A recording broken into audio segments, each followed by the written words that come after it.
அணுவை துளைத்து ஏழ்கடலை புகட்டி குறுகத் தரித்த குரல்.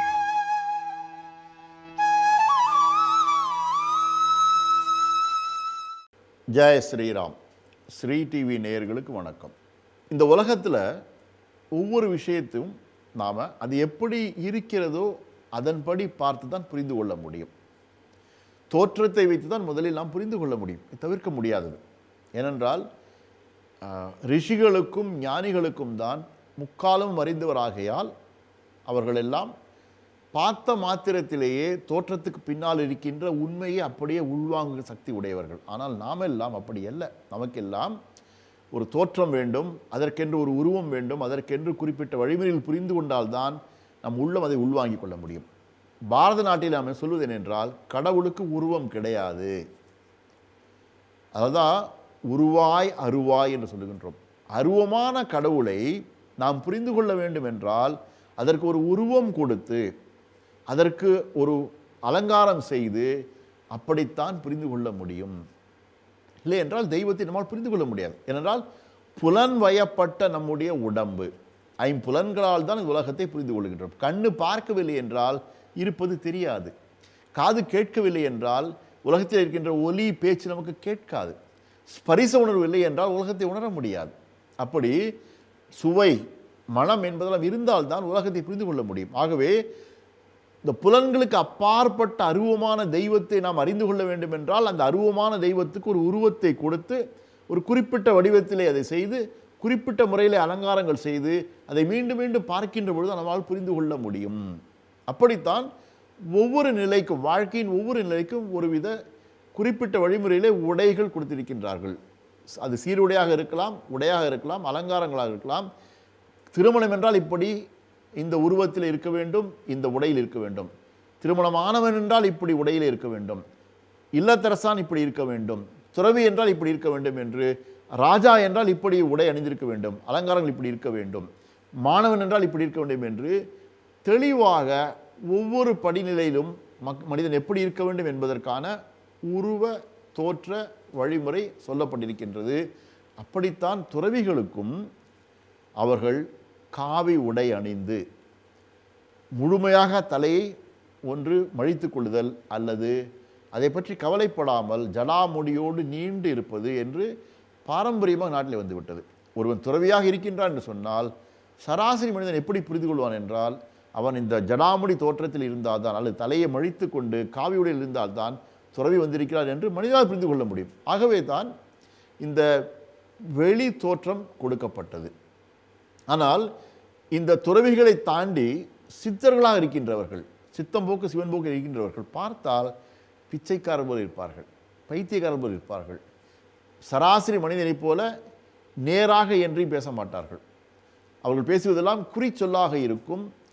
ஏதோ வார்த்தைகள் சொல்லுவார்கள், எங்கேயோ சொல்லிக் கொண்டிருப்பார்கள். ஆனால் அவர்கள் எல்லாம் புலன் கடந்த மெய்யுணர்வு ஞானிகள். ஆகவே அவர்கள் தன்னுடைய தோற்றத்தை பற்றி கவலைப்படாமல் இருப்பவர்கள். அவர்களை நாம் புகழ்ந்தாலும் கவலைப்பட மாட்டார்கள், பழித்தாலும் கவலைப்பட மாட்டார்கள், அடித்தாலும் கவலைப்பட மாட்டார்கள், போற்றினாலும் கவலைப்பட மாட்டார்கள். தங்கள் போக்கில் இருக்கக்கூடிய சித்தர்கள் அவர்கள்.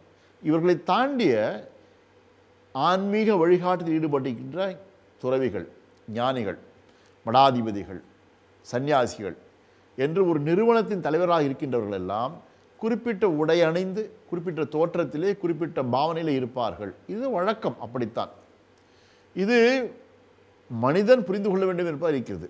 ஆனால் அவைகளே தகுதியாகிவிடாது. துறவரம் என்று வந்துவிட்டால் இது வெளித்தோற்றம். எப்படி இராணுவத்திலே சேர்ந்தால் சீருடை கொடுக்கப்படுகின்றது. சீருடை அணிந்ததால் அவன் இராணுவத்தினுடைய அத்தனை தன்மையை பெற்றுவிட்ட சொல்ல முடியாது.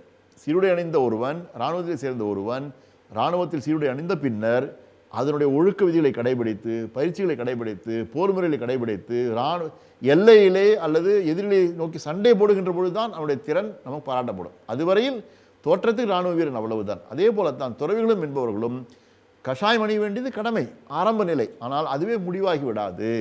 அப்படி துறவிகளாக ஆக வேண்டும் விரும்புகின்றவர்கள் நிறுவனம் சாராமல் தனித்திருக்கின்றார் என்று சொன்னால் அவர்கள் எல்லாம் தாம் துறவிகள் என்று சொல்லிக் கொள்வதற்காக தோற்றத்திலே மாற வேண்டும் என்ற கட்டாயம் இல்லை, உள் உணர்விலே மாற வேண்டும் என்பதைத்தான் வள்ளுவர் இங்கே சொல்லுகின்றார். அந்த குறள் என்ன என்று இப்போது நாம் அதை பார்க்கலாம். மழித்தலும் நீட்டலும் வேண்டா உலகம் பழித்தது ஒழித்து விடின் என்று இந்த 28வது அதிகாரம் கூடா ஒழுக்கம் என்ற அதிகாரத்தின் 280வது குறளை சொல்லுகின்றார். அதாவது மழித்தலும் நீட்டலும் வேண்டாம். மழித்தல் என்றால் தலையை சரைத்துக் கொள்வது, மொட்டையடித்துக் கொள்வது. நீட்டலும் என்றால் தாடி வளர்த்துக் கொள்வது, ஜடாமுடியாக வளர்த்துக் கொள்வது. இப்படி மழித்தலும் நீட்டலும் வேண்டாம், அது தேவையே இல்லை. எப்போ தேவையில்லை என்றால் இந்த உலகம் பழித்து சொல்லுகின்ற காரியங்களை செய்யாமல் இருந்தால். உலகம் பழித்தது ஒழித்து விடின். தீயது என்று உலகம் எதை சொல்லுகின்றதோ, வஞ்சித்தல், ஏமாற்றுதல், கருணை இல்லாமல் இருத்தல், நயவஞ்சத்தனமாக இருத்தல், சிற்றின்பத்தில் ஈடுபட்டிருத்தல், சுயநலமாக வாழ்தல் என்று சமுதாயத்துக்கு சீர்கேடு தருகின்ற எந்த விஷயங்களையும் செய்யாமல் இருந்தாலே போதும் நீங்கள் துறவி போல மேன்மை அடைய முடியும்.